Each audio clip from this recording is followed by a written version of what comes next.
Macron, comment vous dire, ras-le-bol. Voilà, ras-le-bol. Alors, c'est le ministre de l'économie. Il faut qu'il mette tout son énergie, qui est grande, et sans doute ses talents, à accélérer la croissance et l'emploi.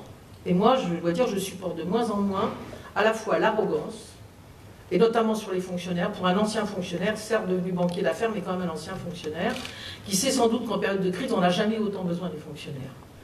Les policiers, les enseignants, les hôpitaux. Et puis en même temps, une ignorance de ce que vivent les gens aujourd'hui. Et il y a un moment où c'est plus supportable.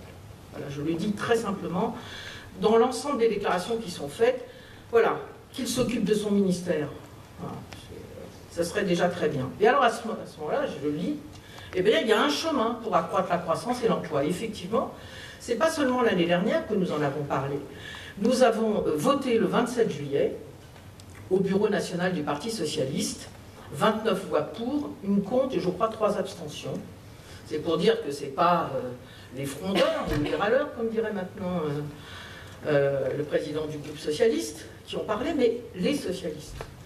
Toutes les motions de notre congrès proposaient la même chose et disaient, en tout cas moi je le dis, c'est une bonne chose qu'a fait le gouvernement quand il a voulu améliorer la compétitivité des entreprises.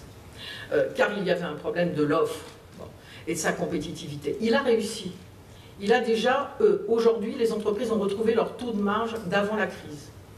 Voilà ce qu'il fallait obtenir. C'est ce que demandait le rapport Gallois. C'est fait, et tant mieux, elles sont plus compétitives.